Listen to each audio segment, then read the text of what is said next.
So if you're a Christian listening to this and you realize now that the Trinity is false, it's defunct, it's a rationally incoherent doctrine, and you want the pure monotheism, the one God to worship without this complication, this Father, Son, or Holy Spirit, incarnation, this, that, the other, then it's Islam that you have to start looking into with sincerity. If you are sincere, the whole problem is solved.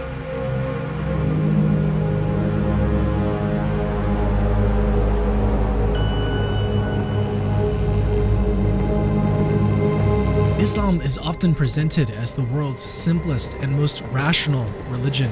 Its defenders, like Muhammad Hijab, love to invite Christians and others to abandon their so-called contradictory beliefs and embrace Islam's supposed clarity. But what if I told you there's a dark secret lurking beneath these claims of simplicity? A secret so unsettling, so deeply buried, that Muslim apologists like Hijab will never bring it up. Buried deep in Islamic history and even within the Quran itself is a mysterious story, a story of three pagan deities, a prophet, and a shocking revelation that was once part of Orthodox Islam but has since been swept under the rug.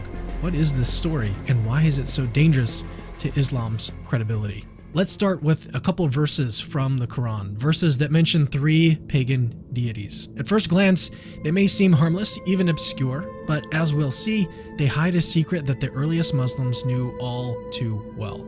The secret that became so embarrassing, it was erased from Orthodox Islam as we know it. Surah 53:19. Have you considered Al-Lat and Al-Uzza and Manat, the third one, the other?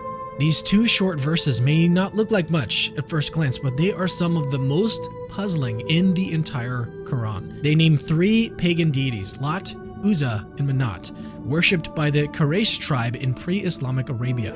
Why would the Quran, a book that repeatedly condemns idol worship, mention these gods in such an ambiguous way? And what's even stranger, after the Quran mentions these three pagan deities, Lat, Uzza, and Manat, you might expect an immediate and forceful condemnation, declaring them to be false gods. After all, Islam is supposed to be the purest form of monotheism, but that's not what happens. Instead, the very next verse shifts focus entirely. Is the male for you, and for him the female? This verse criticizes the Quraysh for attributing female names to angels, a seemingly unrelated point that feels sort of out of step with the gravity of the preceding verses. Why doesn't the Quran denounce these gods outright? Why this sudden pivot to an issue about angels? It's a strange detour that raises even more questions about the meaning of Lat, Uzza, and Manat in this passage, and why these names were invoked at all. Now we do know this, these verses were delivered during a critical moment in Muhammad's life. He faced growing opposition from his tribe, the Quraysh, who fiercely defended their ancestral gods. The stakes were high, and Muhammad's mission was hanging in the balance. But what happened next is one of the most controversial moments in Islamic history. Something so significant, it would later be rewritten, reinterpreted, and eventually suppressed. To uncover the truth, we need to go back to some of the earliest Islamic sources. The year is 615 AD, and Mecca is at a crossroads. Muhammad's mission is in jeopardy. His message of monotheism has alienated the Quraysh, the dominant tribe that clings fiercely to their ancient gods, Lat, Uzza, and Manat. These three goddesses are the cornerstone of their worship and identity. For years, Muhammad's denunciation of their gods has only intensified the hostility. His followers are few, his influence is fragile, the pressure to compromise is mounting. And then something extraordinary happens. The early Islamic sources, Ibn Ishaq, Tabari, and Ibn Sa'ad, describe a pivotal public recitation of Surah 53, the Star. The Quraysh gather, skeptical but curious, to hear Muhammad speak. His voice resonates through the crowd. Have you considered Lat and Uzza and Manat, the third, the other? The Quraysh brace for what comes next, another condemnation of their gods? Instead, Muhammad continues with words that leave them stunned. These are the exalted cranes whose intercession is to be hoped for. For the first time, Muhammad's words appear to affirm the power and status of the Quraysh's deities. The tension in the air evaporates. According to these sources, the Quraysh are so moved by this acknowledgement that they prostrate alongside Muhammad. For a brief moment, the bitter divide between them seems to heal. Peace, it seems, is finally within reach. But this triumph is short-lived. Days later, Muhammad shocked his followers and the Quraysh by retracting the verses, claiming that they had not come from Allah, but from Satan. According to Ibn Ishaq, Jibril, known in Islamic tradition as the angel Gabriel, who delivers divine revelations, confronted Muhammad, exposing the deception. Quote, Jibril came to the messenger and said, Muhammad, what have you done? You have recited to the people that which I did not bring to you from God, and you have said that which he did not say to you. Muhammad was absolutely devastated, but he claimed God provided reassurance through another revelation.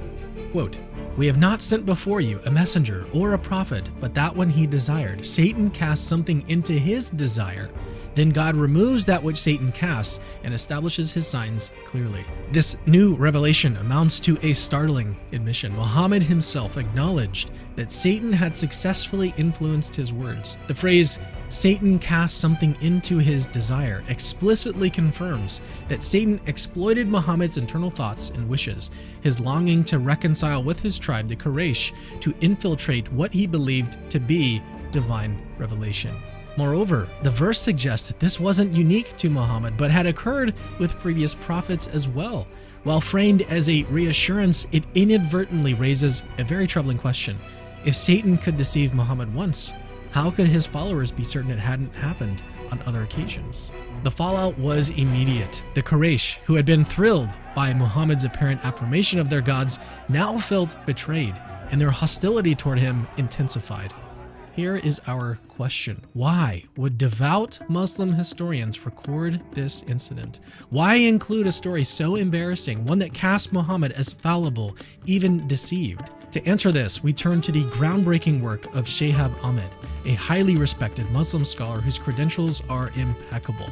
Ahmed, who taught at Harvard University, dedicated his life to the study of Islamic history and theology. His book, Before Orthodoxy, published by the prestigious Harvard University Press, meticulously examines over 50 early Islamic sources that document the Satanic Verses incident. These aren't accounts written by Islam's critics. They're drawn from within the tradition itself. Again, if this story is false, why would the earliest Muslims invent it? Fabricating such an event would mean creating a narrative that severely undermines Muhammad's credibility, essentially sabotaging their own cause. This is why Ahmed's work is so important. His research highlights a historical principle that's difficult to ignore, the principle of embarrassment. Historians recognize that the more damaging a story is to its subject, the more likely it is to be true. In this story, it's about as damaging as it gets. No Muslim would invent a tale that undermines their own prophet's credibility unless they're grappling with events that actually happened.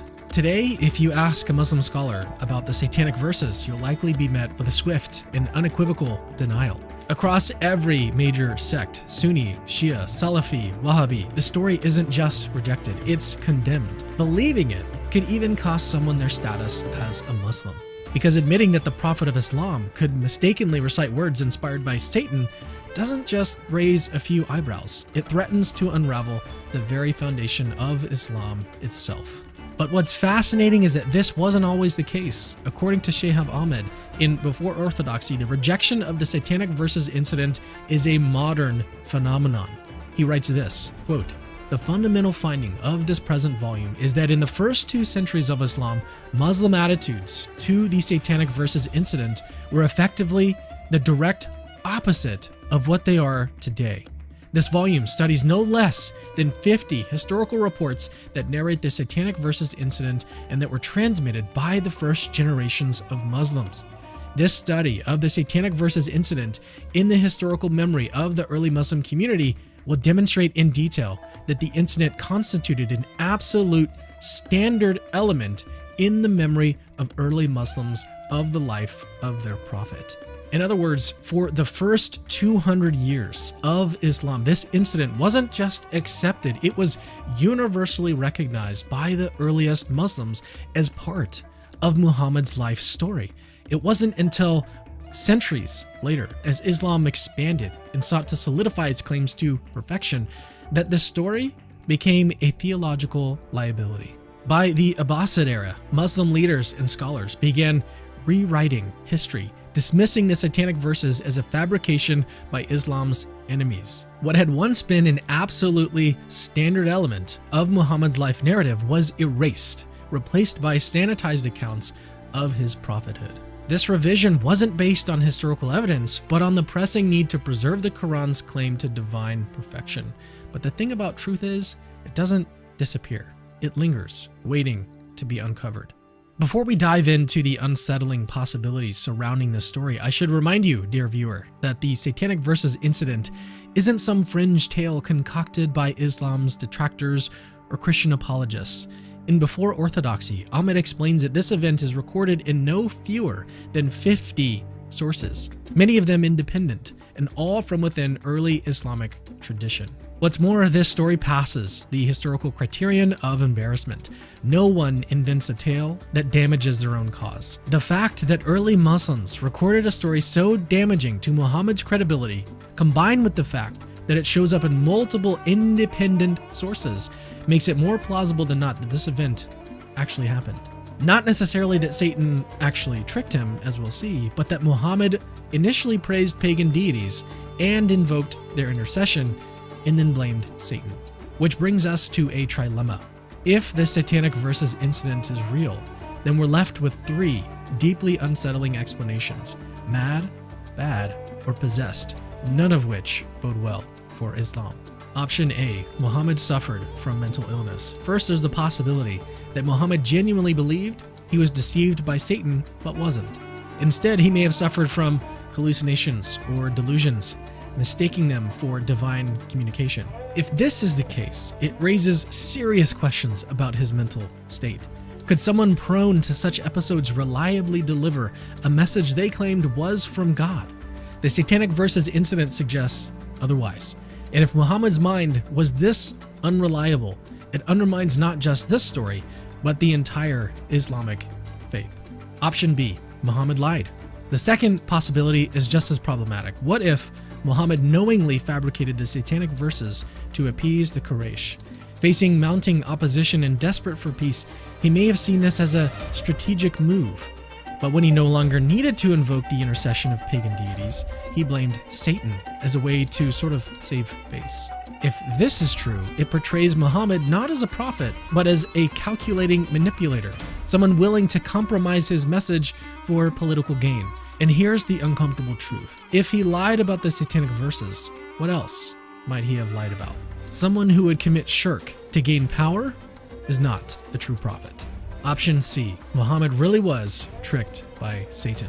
Finally, it is possible that Muhammad genuinely believed the satanic verses were from Allah.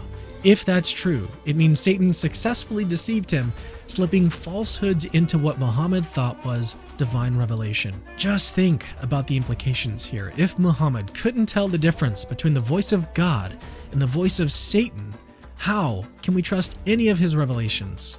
And note that this is not without precedent. Early Islamic tradition tells us that Muhammad himself doubted the nature of his first revelation. After his encounter with the angel Gabriel in the cave, Muhammad feared he might have been possessed by a jinn. The satanic verses incident revives that haunting doubt, leaving us to wonder how many other revelations might have been influenced by forces Muhammad couldn't discern. Each of these possibilities, whether Muhammad was deceived, deceitful, or delusional, leads to a devastating conclusion. The Quran's claim of divine origin is irreparably compromised. And if early Muslims just made up the satanic verses in over 50 sources to the point where nobody really doubted the event in the earliest Islamic community, then the satanic verses at least prove the unreliability of early Islamic testimony about Muhammad. Either way, the satanic verses are damning. Muslim apologists have no good way out.